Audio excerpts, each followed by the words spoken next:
So you want to know about making connections in the dental industry. We're going to talk about networking right now.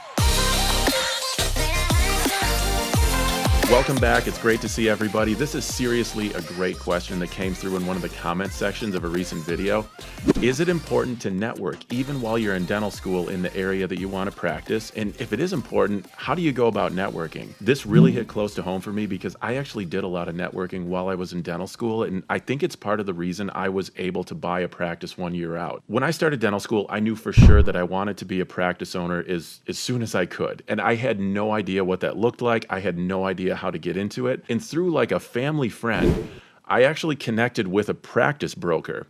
And I didn't even know how any of that worked. I didn't know that dental practices were, listed through brokers and things like that. But it was such a great experience. I think it was like my second or third year of dental school.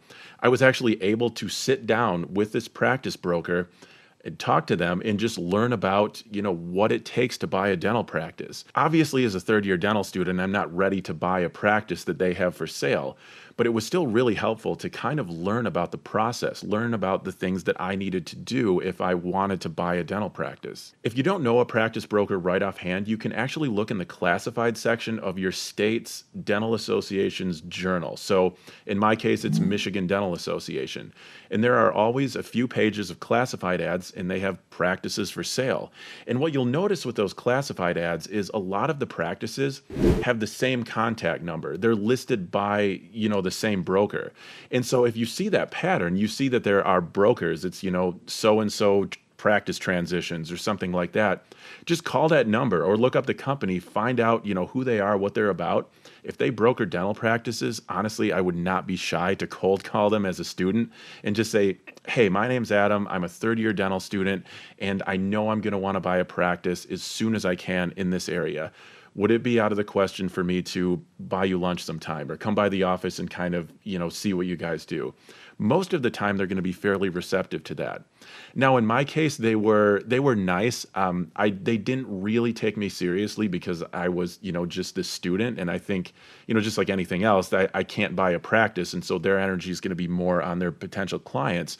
But a few years down the road, this was actually the broker that I used when I bought the practice that I'm in now. But even if you don't want to buy a practice, if you're just looking for a job, making those connections can really be helpful. The broker might still be kind of helpful if they know somebody looking for an associate, but another great resource would be the dental supply reps. And so this would be somebody who works for like Patterson or Henry Schein, Benco, maybe Darby. I don't know if they have reps. But those sales associates, they're in and out of offices all the time. And a lot of times, because they're not dentists, they're salespeople, they're very personable, they're very approachable.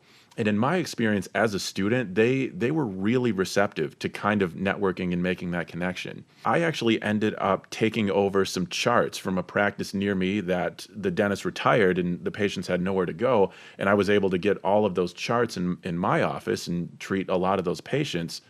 And I did that through a supply rep. She knew that this dentist had retired, had a great relationship with him, so she put us in touch, and it was just a great situation. And so that's another place that even as a student, these supply reps can be great resources. And of course, other dentists can really be helpful. I will say that dentists can be hit or miss in my experience, because some of them are really receptive. If it's somebody that's, slower and they're really personable, they may really be fine with you coming into job shadow for half a day and then maybe you take them to lunch, something like that.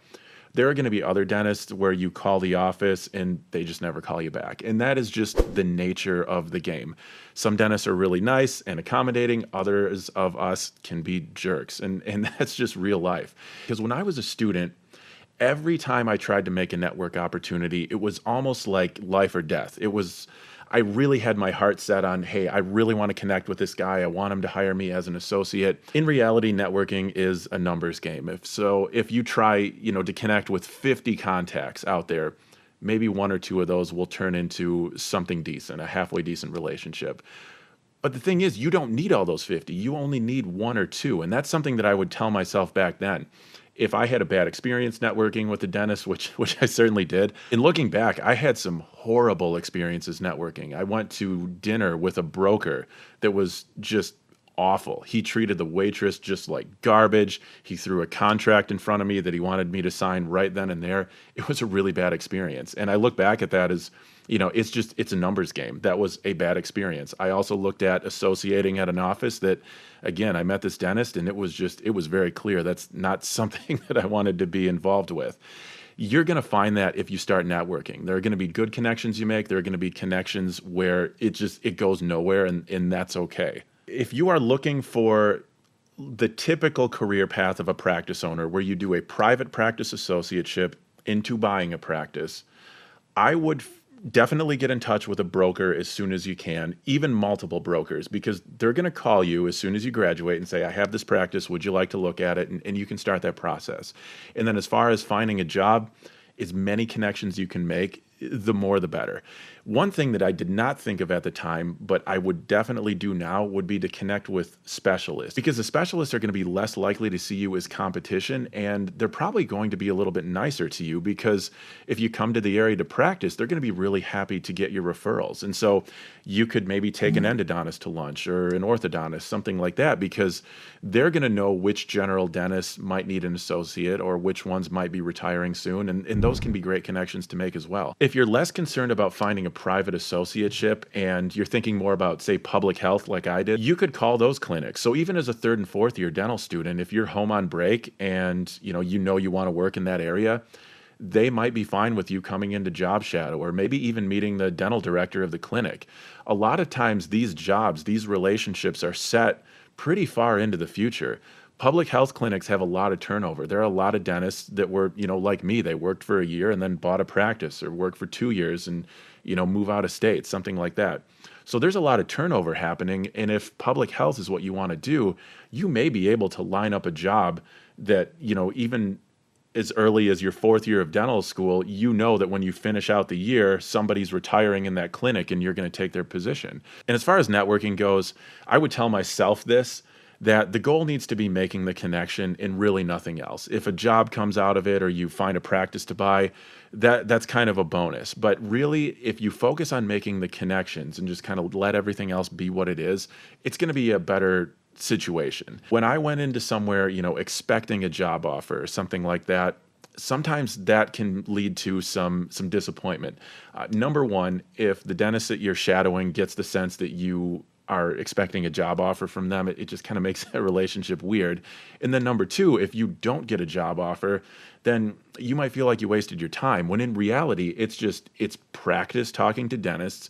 You're getting more comfortable in your own skin networking, and you're getting your name out there. All of that, it's a success. Most single dentist offices don't have enough work to hire an associate, and that's fine. You might make 10 connections, and then maybe a year down the road, one of those wants to retire. So yeah, great question. I think networking is great. You just have to be ready for some rejection and know that most of the connections you make really won't go anywhere. But I would bet that if you talk to enough people in the industry, you're going to make 1 or 2 contacts that really make a difference in your career. So that's it. Drop a comment, like, and subscribe. See you guys on the next one.